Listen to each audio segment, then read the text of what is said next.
오늘 함께 은혜 받으실 하나님의 말씀 마태복음 22장 15절로 46절까지 말씀입니다.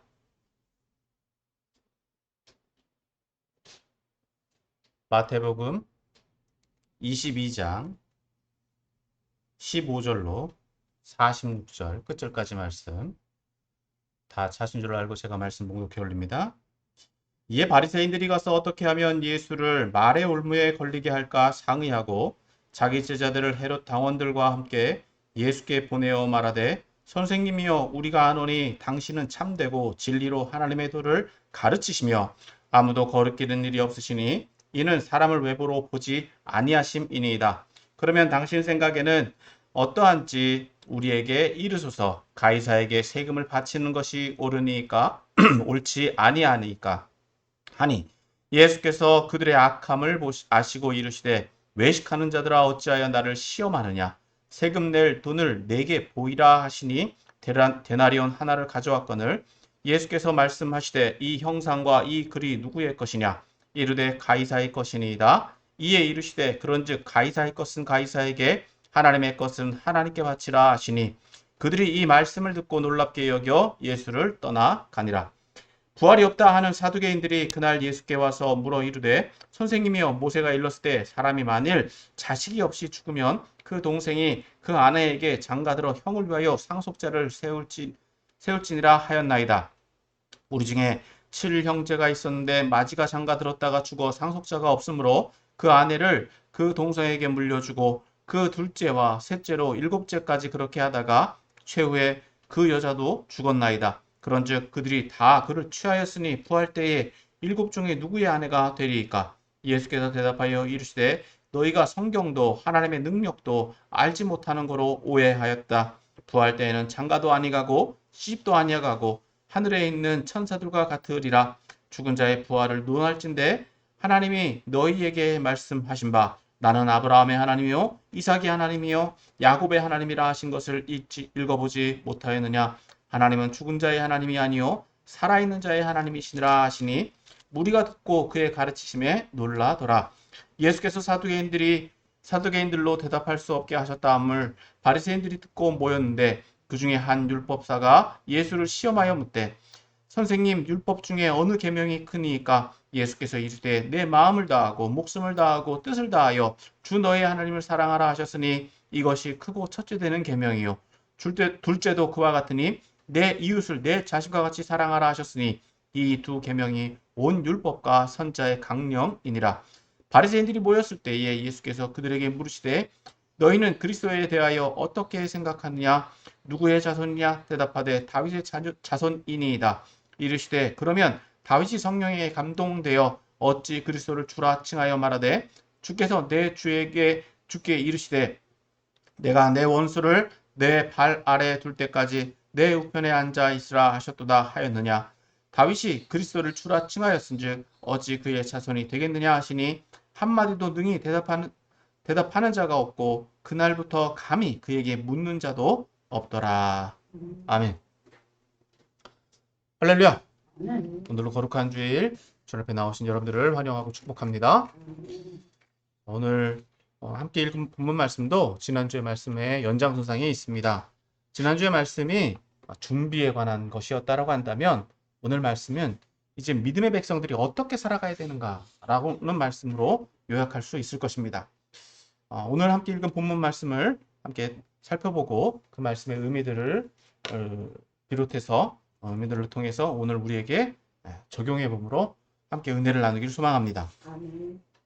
자, 오늘 함께 읽은 본문 말씀은 크게 네 부분으로 구분할 수 있습니다. 먼저 15절에서부터 22절까지, 또 23절에서부터 33절까지, 또 34절에서 40절까지, 그리고 41절에서 46절까지로 나누어 볼 수 있습니다. 먼저 첫 번째로 15절에서부터 22절까지의 말씀입니다. 이 본문에는 바리새인들의 제자들과 헤롯 당원들이 예수님께 와서 논쟁을 벌이는 것입니다. 이것은 오늘 본문 말씀에서 다루고 있는 이 첫 번째 논쟁인데, 즉 간단하게 결론부터 말씀드리자면 세상 것과 하나님 것을 어떻게 구분하느냐, 세상 것과 하나님 것을 그 사이에서 우리는 어떤 태도를 취해야 되느냐라는 말씀으로 요약할 수 있습니다. 먼저 앞서 말씀드린 대로 15절에서는 예수님과 논쟁을 벌이고 있는 대상이 누구인지를 말씀해주고 있습니다. 자, 15절에서 15절, 16절 상반부까지 봅니다. 자, 같이 제가 읽어드리겠습니다. 이에 바리새인들이 가서 어떻게 하면 예수를 말의 올무에 걸리게 할까 상의하고 자기 제자들을 헤롯 당원들과 함께 예수께 보내어 말하되, 즉 예수님과 지금 바리새인들이 하려고 하는 것은 예수님을 말의 올무에 걸리게 하기 위함이다 라는 것이었습니다. 여기서 말의 올무에 걸린다라고 하는 것, 즉 예수님을 말 실수로 하게 해서 그 말로 말미암아서 예수님을 실족하게 하는 것, 즉 올무에 걸어서, 즉 예수님을 올가매기 위한 근거를 잡기 위한 함정, 즉 음모를 펼치고 있다라는 것입니다. 자, 그래서 여기서는 먼저 바리새인들이 자신들의 의도를 완전히 드러내기보다 그들의 제자들과 그 당시에 보수파라고 할 수 있죠. 여당 세력이라고 할 수 있는 이 헤롯 당원들과 함께 예수님께 보냈다라고 말씀하고 있는 것입니다. 여기서 헤롯 당원은 그 당시 유대의 지도자였던, 즉 헤롯을 왕으로 지지하고 있는 사람들, 그 사람들을 말합니다. 그러니까 그 당시에 기득권 계층이라고 말할 수 있죠. 그 사람들과 함께 예수님을 함정에 빠뜨리기 위해서 예수님께 먼저 보냈다. 그래서 그들은 예수님 앞에서 이렇게 이야기합니다. 17절 후반절이죠. 선생님이여, 우리가 아노니 당신은 참되시고 진리로 하나님의 도를 가르치시며 아무도 거르끼는 일이 없으시니 이는 사람을 외모로 보지 아니하심이니이다. 즉 예수님은 한껏 축켜 세웁니다. 그리고 다음과 같이 질문합니다. 자, 17절이죠. 그러면 당신 생각에는 어떠한지 우리에게 이르소서. 가이사에게 세금을 바치는 것이 옳으니까 옳지 아니하니까. 자, 당시 유대는요 로마의 압제하에 있었습니다. 그러니까 로마에게 자신들이 즉 인두세를 내야 됐다는 거예요. 그러니까 유대 입장에서는 그것을 불합리하게 여기고 있었습니다. 따라서 예수님 앞에 이렇게 질문할 수 있었던 것입니다. 가이사에게 세금을 바치는 것이 옳습니까? 옳지 않습니까? 자, 예수님이 세금을 바치는 것이 옳다고 대답을 하면 그들은 유대 백성들에게 이렇게 이야기할 수 있을 것입니다. 민족의 반역자다. 즉 세리 취급을 할 수 있다는 것입니다. 그렇다고 해서 바치지 말라라고 이야기하면 어떻게 될까요? 로마에게 이제 빌미거리가 될 수 있죠. 저 사람이 로마의 편을 듣지 않습니다. 저항 세력입니다. 라고 말할 수 있다는 것입니다. 양쪽에게 다 걸릴 수 있는 상황. 즉 자신들의 입장에서는 예수님을 올무에 걸 수 있는 충분한 빌미거리를 질문했다라고 볼 수 있는 것입니다.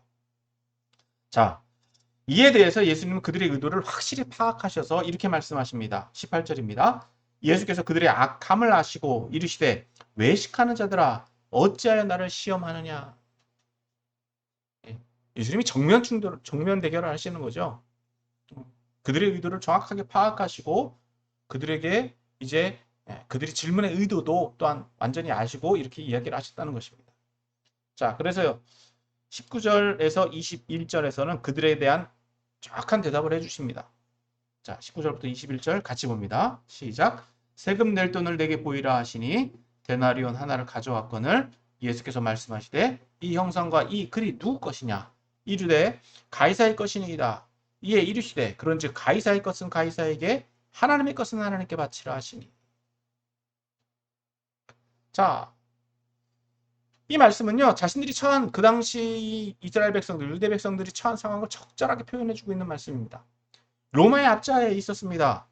그리고 그 당시 경제에 통용되는 돈들은 어떤 돈? 로마 돈이었다는 거예요. 그 돈에 누구 얼굴이 있고 누구 글이 있느냐?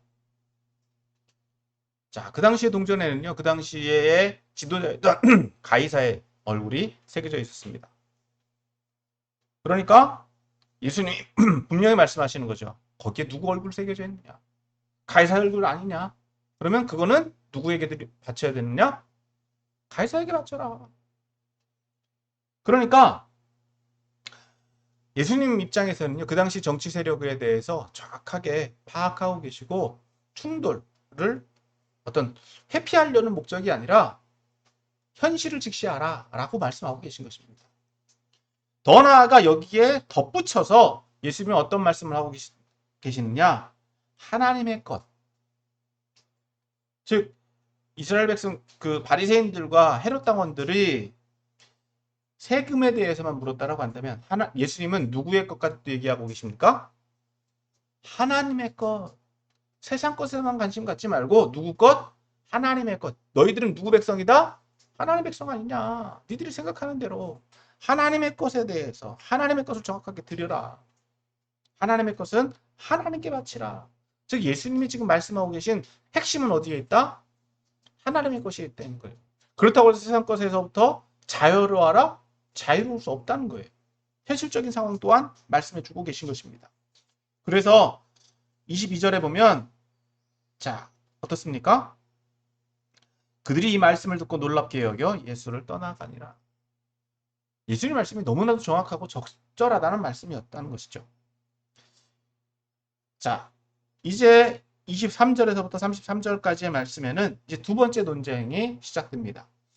두 번째 논쟁의 대상은 누구냐? 바로 사두개인들입니다. 자, 이들의 주장은, 이들의 배경은 어떤 배경이냐? 부활이 없다. 부활을 부정하는 세력들이다. 자, 왜 이들이 부활을 부정하느냐? 자, 부활의 증거가 없다는 거예요. 부활의 증거가 없기 때문에 성경에서 부활의 증거가 찾아볼 수 없었기 때문에 그들은 무엇도 없다? 부활도 없다라고 주장하는 거예요.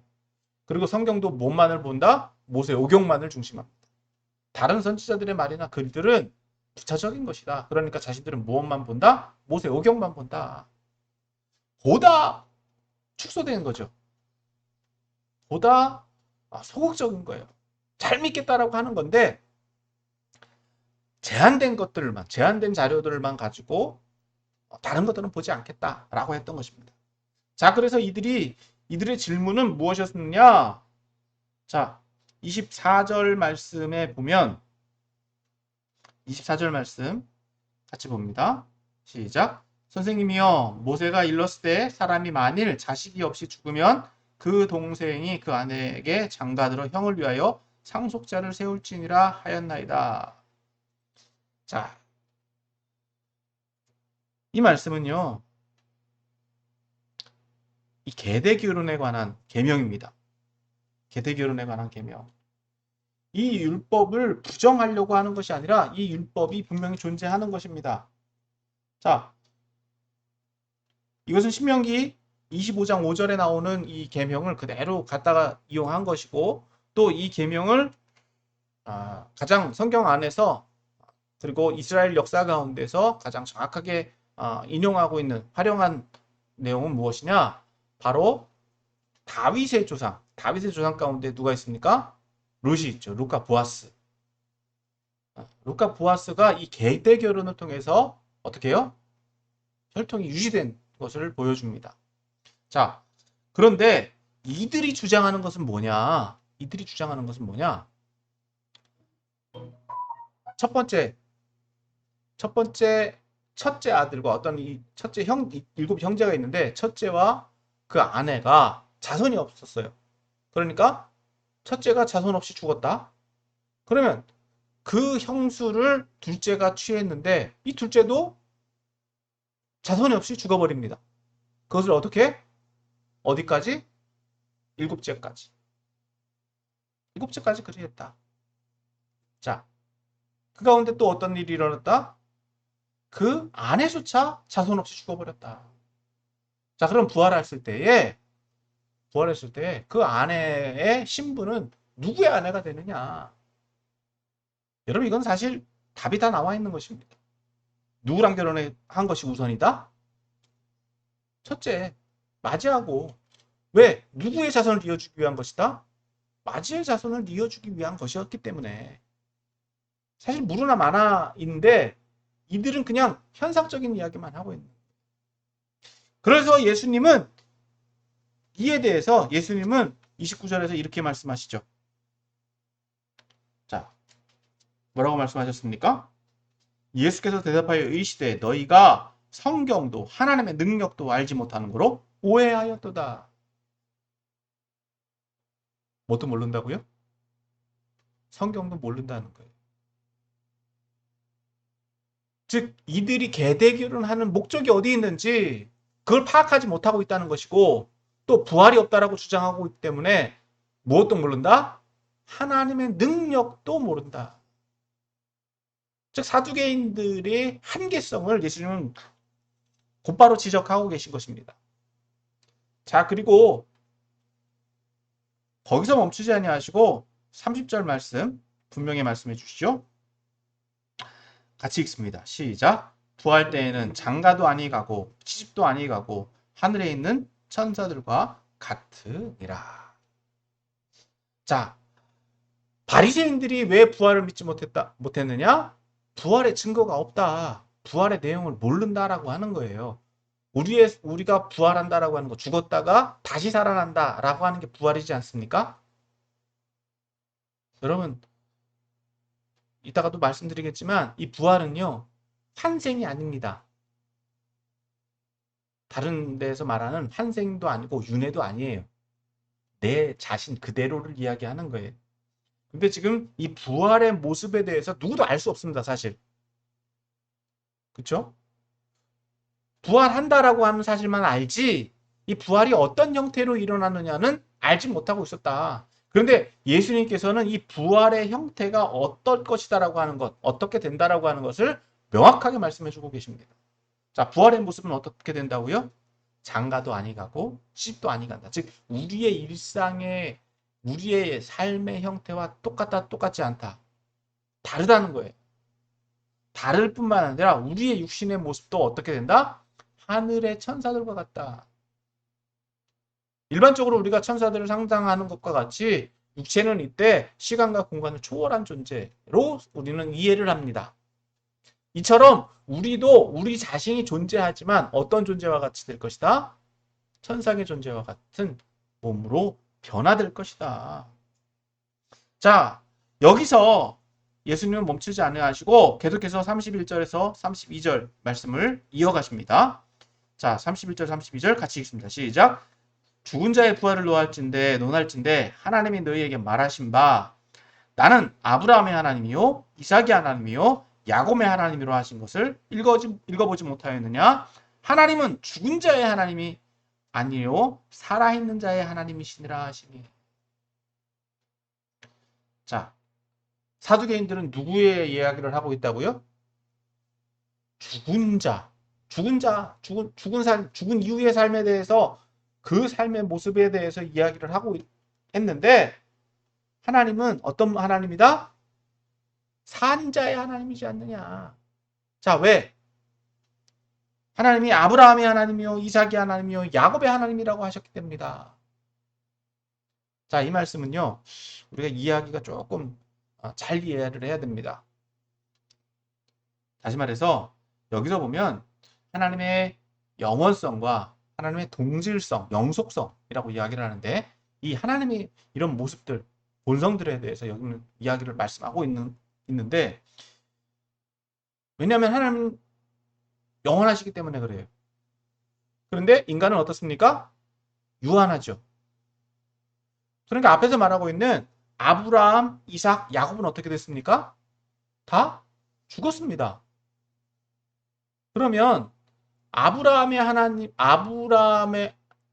하나님이었던 그 하나님은 이삭에게도 동일한 하나님이고 이삭에게 동일한 하나님이었던 분은 누구에게도 야곱에게도 동일한 하나님이다 라고 말씀하고 있는 거예요. 그러니까 하나님 입장에서는 똑같이 볼 수 있습니다. 그런데 문제는 뭐냐? 과거형으로 쓰고 있지 않다는 거예요. 아브라함의 하나님이었던 하나님, 그러니까 야곱, 이삭의 하나님이었던 하나님이라고 이야기하지 않고 아브라함에게도 하나님이었던 그 하나님은 여전히 아브라함의 존재를 현재 진행형, 현재형으로 인정하고 있다.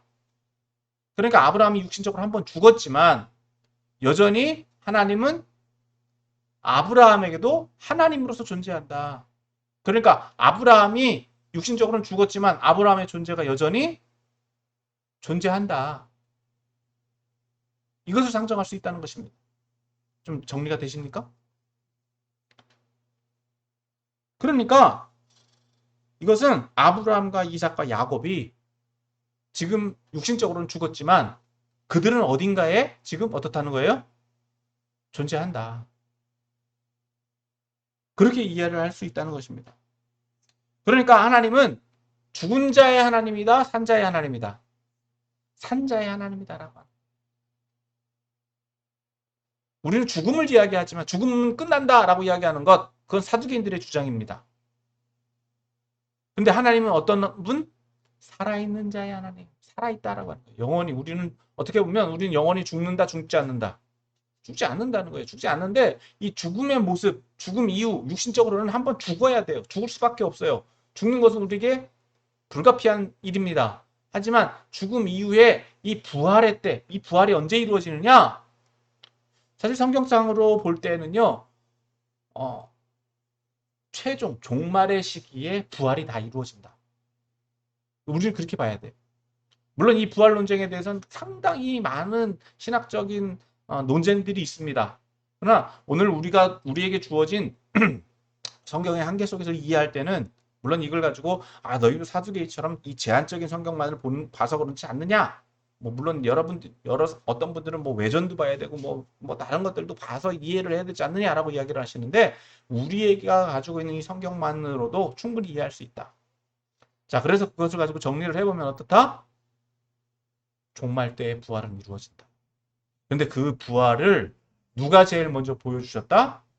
우리가 앞으로 다루겠지만 예수님이 부활의 첫 모습. 예수님이 부활의 첫 모습, 첫 열매가 되셨다. 그 모습을 아직 우리는 경험하지 못했지만 그 모습을 우리는 볼 수 있다는 거예요. 예수님은 죽은 것이다, 죽지 않은 것이다. 육신적으로는 죽었지만 어떻게 해요? 다시 살아나셨다. 부활의 모습. 그것을 지금 예수님 먼저 말씀해 주고 계신 것입니다. 그러므로 사두개인들이 가지고 있는 이 지식의 한계, 이해의 한계를 지금 뛰어넘어서 예수님 지금 이 부활의 모습, 천상의 모습, 우리가 죽음 이후의 삶의 모습, 내세의 삶의 모습 또한 예수님은 말씀해 주고 계시다는 거예요. 자, 이제 34절에서부터 40절까지의 말씀에는요, 이제 세 번째 논쟁에 대해서 말씀합니다. 여기서 이제 논쟁의 대상은 누구냐? 34절에 보면 바리새인들입니다. 이 바리새인들은요, 사두개인들을 굉장히 대립하고 있었습니다. 사두개인들과. 자, 그들이 예수님과 사두개인들의 논쟁 가운데서 뭐 이렇게 말하면 좀 그렇지만은 누가 이겼느냐? 예수님이 이겼죠. 사두개인들이 대답할 수 없다라는 것을 보고 바리새인들이 모였습니다. 왜? 이제 예수님 또 한 번 시험해 봐야 되잖아요. 그래서 35절에서 보니까 그 중에 한 율법사가 예수를 시험하여 묻되, 자, 바리새인들이 패했으니까 우리는 가서 예수님 또 한번 이겨보자. 자, 순서대로 가는 거예요. 제자들을 보내고 헤롯 왕원들을 보내서 정치적인 문제들로 이야기를 했는데 예수님과의 논쟁에서 졌어요. 근데 사두개인들이 또 가서 이야기를 했더니 어떻게 해요? 사두개인들도 졌어요. 자, 그럼 이제 바리새인들, 율법 교사들, 성경의 전문적인 학자들이 가갖고 예수님과 한번 논쟁을 벌여보자. 예수님 올무에 걸어보자. 라고 해서 갔던 것입니다. 자, 그래서 그들은 이렇게 묻습니다. 36절이죠? 같이 읽습니다. 시작. 선생님, 율법 중에서 어느 계명이 크니까? 굉장히 단순하지만 굉장히 어려운 질문 중에 하나입니다. 자, 그런데 예수님을 이렇게 시험한 의도가 어디 있다고요? 그들이 예수님을 존경해서? 예수님을 높이기 위해서? 아니죠. 예수님 앞에서 말씀하고 있는 것처럼 예수님을 반대하고 빌난할 빌미거리를 잡기 위해서 이런 질문을 하고 있는 것입니다. 자, 여기에 대해서 예수는 어떻게 반응하시고 어떻게 대답하시느냐? 37절에서부터 40절까지 말씀입니다. 이 부분은 같이 함께 보도록 하겠습니다. 시작. 예수께서 이르시되 내 마음을 다하고 목숨을 다하고 뜻을 다하여 주 너의 하나님을 사랑하라 하셨으니 이것이 크고 첫째 되는 계명이요 둘째도 그와 같으니 내 이웃을 내 자신과 같이 사랑하라 하셨으니 이 두 계명이 온 율법과 선지자의 강령이니라. 자, 바리새인들은 첫 번째가 뭐냐, 제일 큰 게 뭐냐라고 물어봤는데 예수님은 두 가지를 얘기해 주세요. 그건 예수님이 더 어떻다는 거예요? 뛰어나시다 라는 것을 보여줄 수 있습니다. 보여주고 계시다. 자, 예수님 벌써 말씀하고 있는 이 첫 번째 말씀은요. 신명기 6장 5절. 즉 내 마음을 다하고 뜻을 다하고 힘을 다하여 내 하나님 여호와를 사랑하라. 이 본문은요. 쉐마입니다. 쉐마. 자, 유대인들이 아침 저녁으로 하루 두 번씩 꼭 암송해야 되는 거예요. 자녀들에게도 뭐 길가에 가더라도 가르쳐라, 지키게 하라 라고 하는 거. 굉장히 중요한 계명 중에 하나다. 그리고 10계명의 첫 계명, 나 외에 다른 신을 내게 두지 말라. 이 모든 계명 중에 제일 첫 번째 계명이 바로 이 계명입니다. 그러니까 바리새인들도 이 계명에서부터 자유로울 수 있다 없다. 동의할 수밖에 없는 거예요. 동의할 수밖에 없어요. 이거 최우선의 계명이고 가장 큰 계명이다라고 할 수 있다. 자, 그런데 예수님은 앞서 말씀드린 것처럼 두 번째 계명까지도 말씀해 주고 계십니다. 이 계명은 레위기 19장 18절에 나오는 말씀인데, 자, 원수를 갚지 말며 동포를 원망하지 말며 내 이웃 사랑하기를 내 자신과 같이 사랑하라. 여기서 예수님은 어디에 초점을 맞춰서 말씀하고 계시느냐? 사랑하라라고 하는 이 계명의 명령에 초점을 맞춰서 말씀해 주고 계시는데, 이제 대상이 누구다? 첫 번째는 하나님이었고, 이제 두 번째는 누구? 사랑. 10계명도 1계명에서부터 4계명은 누구에 대한 계명? 하나님에 대한 계명. 5계명에서부터 10계명은 사람에 대한 계명. 그러니까 예수님은 이 계명들을 축약하고 계시다. 축약해서 강조를 하고 계신 거예요. 그러니까 본질적으로 제일 해야 되는 이 계명의 목적이 어디 있다? 사랑이라는 거예요. 한마디로 축약하면 사랑하라 라고 할 수 있는데, 여기에는 오해의 소지가 있기 때문에 대상을 분명히 말씀해 주고 있는 것입니다. 누구를? 먼저 누구를? 하나님. 그리고 누구를? 네, 이웃을.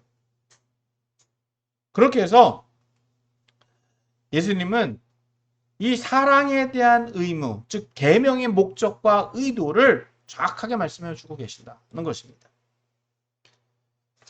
그래서 예수님은 40절에서 이 두 계명이 온 율법과 선지자의 강령, 율법의 핵심도 무엇에 있다? 사랑에 있고, 즉 선지자들의 가르침, 강령, 원칙도 여기에 있다라고 말씀해 주고 있는 것입니다.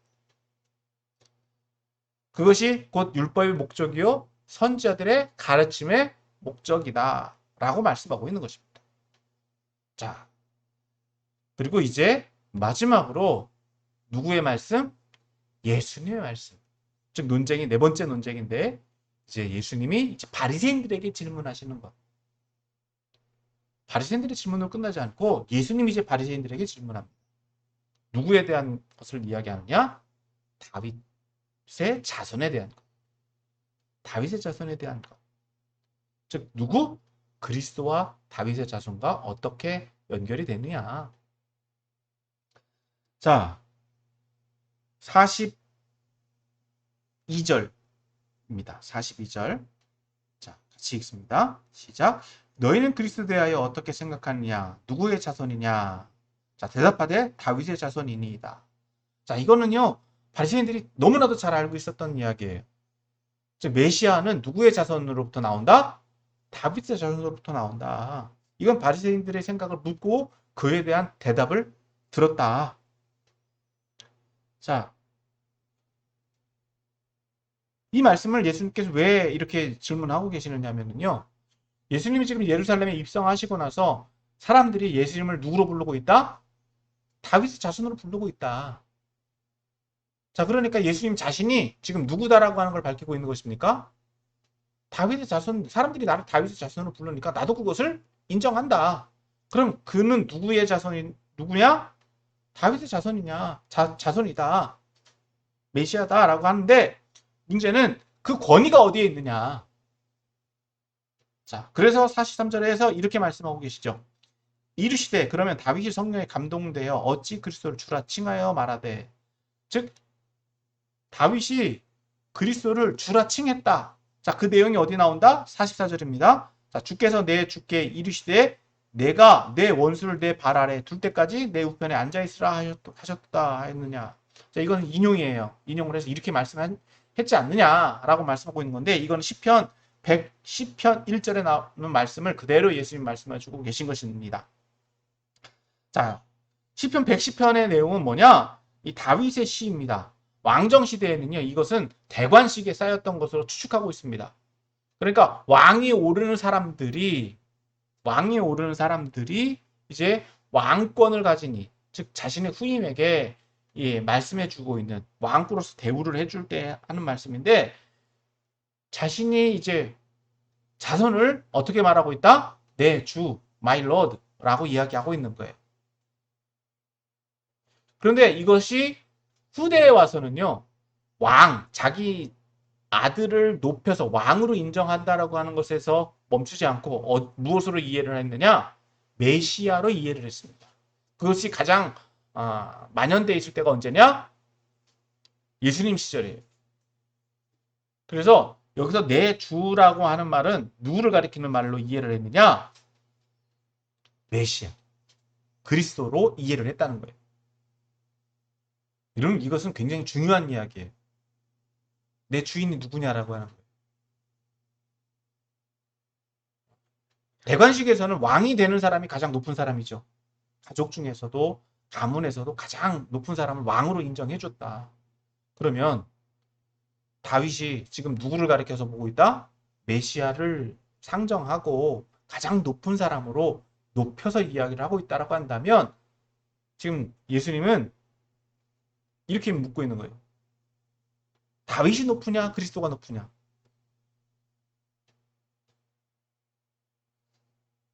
네? 그러니까 지금 그 얘기를 하고 있는 거예요.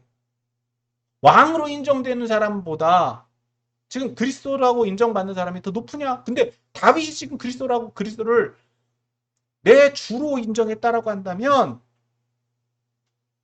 예, 그의 자손이라고 할 수 있느냐? 다윗이 좀 역질문하는 거예요. 그것을 45절에서 예수님 역질문하고 계신 것이죠. 다윗이 그리스도를 주라 칭하였은즉 어찌 그의 자손이 되겠느냐? 좀 사실 이거는 언어 유희입니다. 신문적으로 보면 후대의 왕을 더 높이 부르기 때문에 어떻게 해요? 내 주라고 하는 것은 통상적으로 이해될 수 있는 말입니다. 그런데 지금 바리새인들의 입장에서는요, 그리스도를 누구로 보려고 한다? 다윗의 자손으로만 보려고 한다. 다윗의 자손으로, 그리스도를 더 높은 존재로 이해를 하려고 하지 않고 있다라고 하는 거예요. 그것을 지적하고 계신 거예요. 그러니까 이 본문을 잘 곱씹어 보면 예수님은 자신이 메시아이고, 그리고 주로서 인정받을 수밖에 없는, 인정받아야 된다라고 지금 말씀해 주고 있는 것이다. 이렇게 정리할 수 있습니다. 자, 그런데 이것을 바리새인들이 알았을까요? 몰랐을까요? 알았죠. 그렇지만 그것을 인정하기 싫었던 거죠. 그러니까 46절에 이렇게 그들의 반응은 이렇게 결론을 내립니다. 한마디도 능히 대답하는 자가 없고 그날부터 감히 그에게 묻는 자도 없더라. 왜? 예수님을 인정할 수밖에 없잖아요. 예수님을 인정하면 자신들이 논의할 수 있는, 이제까지 해왔던 것들을 자신들에게 다 책임이 되니까. 자, 오늘 이 말씀을 우리에게 조금 더 적용해 본다면 첫 번째, 자, 여러분 우리는 세상 것과 하나님 것을 어떻게 구분하고 있냐는 것입니다.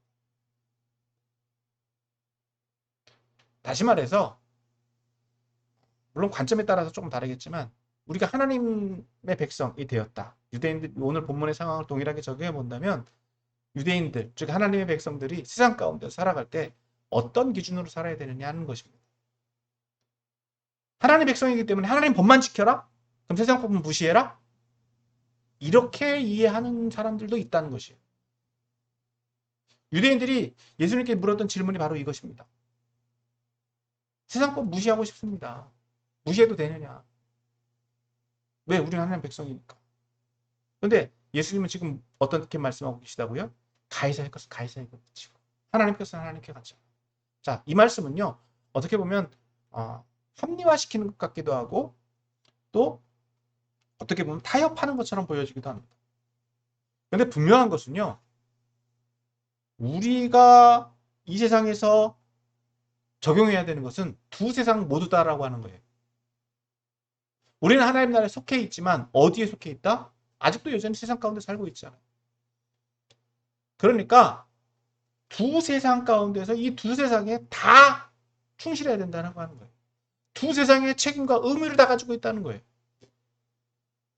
그런데 이 기준을 볼 때 이제 조금 더 이따가 살펴보겠지만 우리에게 적용되는 기준은 어느 기준을 우선해야 된다? 하나님 나라의 기준.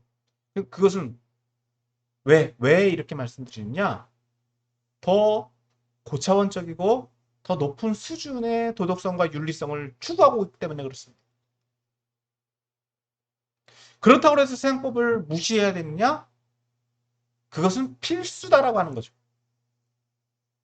그것은 당연히 지켜야 된다라고 하는 거예요. 그러니까 하위로 볼 것이 아니라 이 두 가지를 겸해서 지킬 수 있어야 된다는 거 하는 거예요.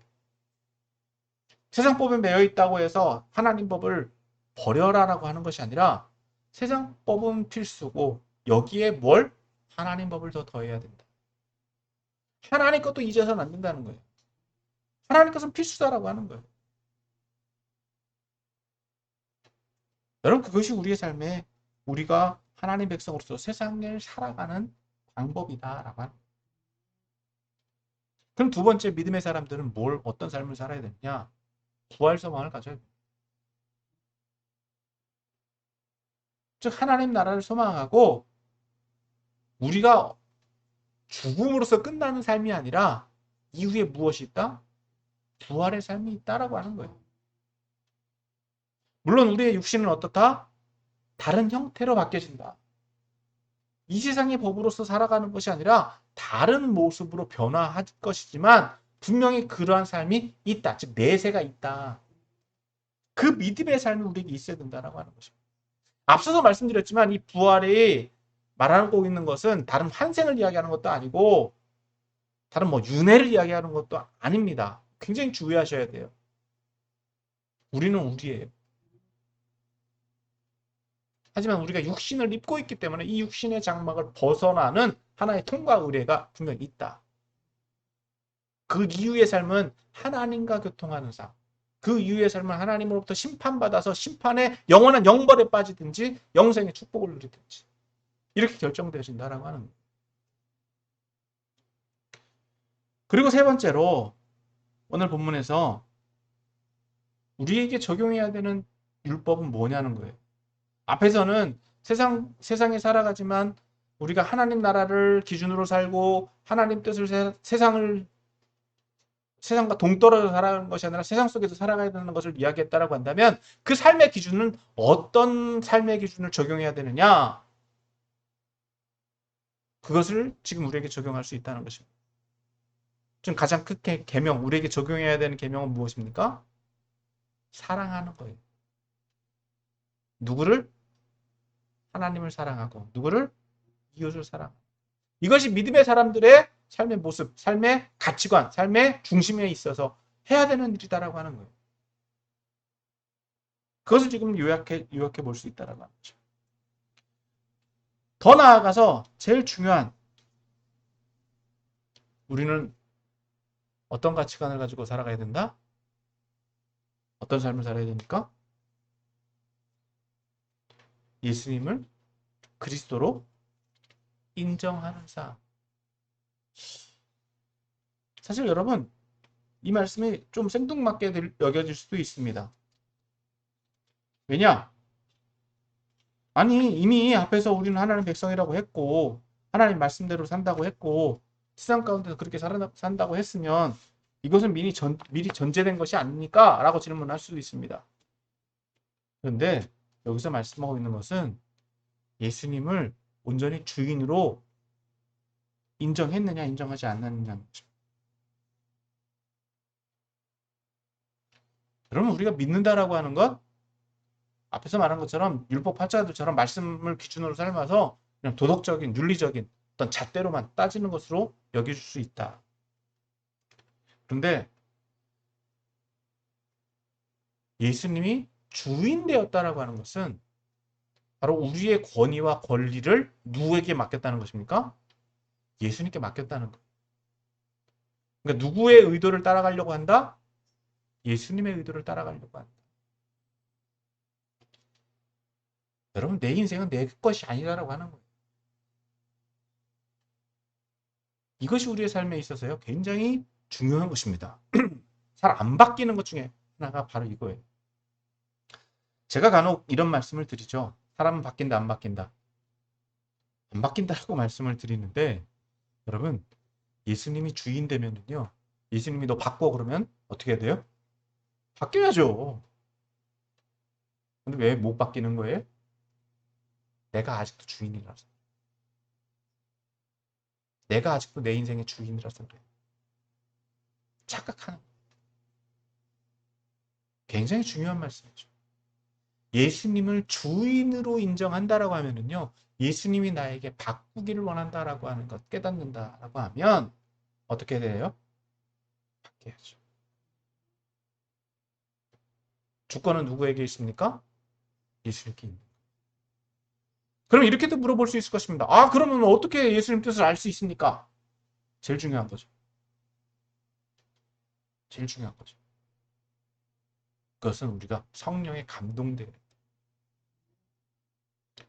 다윗이 예수님이 지금 말씀하셨듯이 다윗이 그리스도 즉 내 주라고 이해를 할 수 있었던 것은 어떤 상황?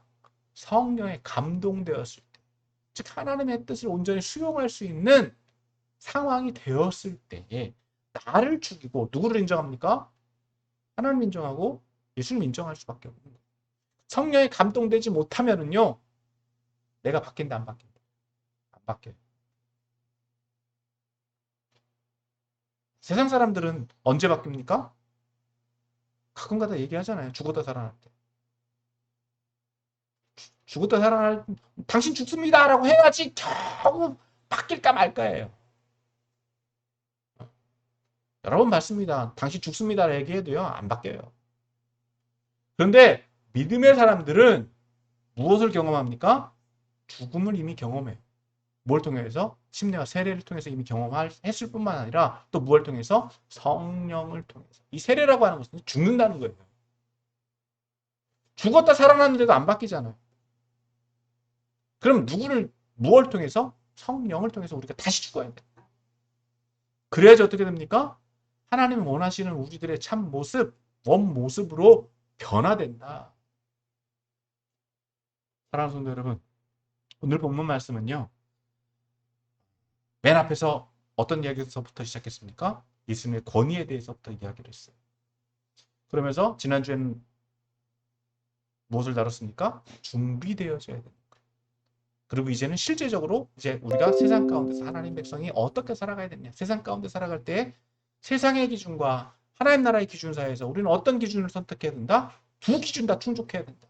어느 한쪽에 치우쳐서 있는 것이 아니라 이 두 가지 기준을 다 충족할 수 있어야 되고 충족하되 어떻게 해요? 부활 소망을 가지고 살아야 되고 어떤 기준을 가지고 하나님 말씀 사랑하라고 하는 기준을 가지고 살아가야 돼. 또 가장 중요한 것 누구를 의지해서?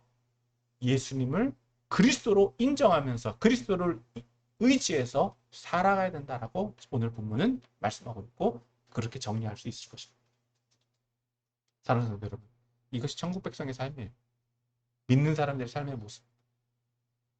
이런 믿음의 삶을 살아감으로 이후 부활을 경험하시고 하나님 나라를 경험하고 또 이 땅 가운데서 믿음의 백성으로서 살아가는 저와 여러분들이 다 되시기를 예수님의 이름으로 축원합니다.